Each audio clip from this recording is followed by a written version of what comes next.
Les autorités maliennes vont-elles s'octroyer les services du groupe de sécurité russe Wagner? Aucun contrat n'aurait encore été signé à Bamako. Mais le ministère malien de la Défense a admis mardi 14 septembre mener des pourparlers avec la société russe.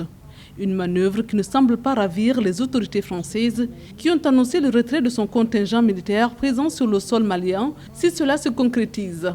Wagner s'est illustré singulièrement en Syrie, en Centrafrique, avec des exactions, des prédations, des violations de tout genre. C'est absolument inconciliable avec notre présence. Je le dis pour qu'on m'entende. Une intervention d'un groupe de ce type serait incompatible avec l'action des partenaires sahéliens et internationaux du Mali.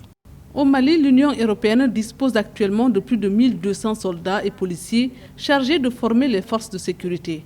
Selon certaines sources, le déploiement du groupe porterait sur 1 millier d'hommes chargés de la protection des hautes personnalités et de la formation des forces armées maliennes.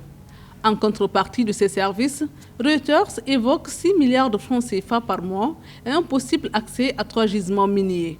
Donc, étant donné que les résultats escomptés ne sont pas là, eh bien, le Mali est dans cette disposition de diversification, des partenariats, pour pouvoir vraiment recouvrer son intégrité territoriale, mais aussi obtenir le désarmement de tous les groupes armés.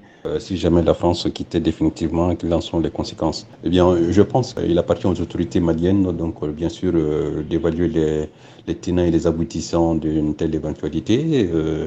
Bien sûr, cela va rester un vide. En laissant ce vide-là, comment ce vide-là pourrait être comblé en termes d'effectifs, mais aussi en termes d'équipement sur le terrain, pour pouvoir amener vraiment un déséquilibre des forces au profit des forces armées maliennes. L'effectif sur le terrain, parce qu'aujourd'hui, même si on n'a pas les résultats escomptés avec la présence des éléments de l'amunissement de Barkhane sur le terrain, ça constitue aujourd'hui des forces dissuasives. L'éventuel recours du groupe de sécurité Wagner surviendrait alors que la France, qui comptait quelques 5000 soldats au Sahel, a entamé il y a peu une réduction de son dispositif militaire, tout en ayant l'intention de poursuivre ses opérations de contre-terroristes, mais aussi son appui aux armées locales.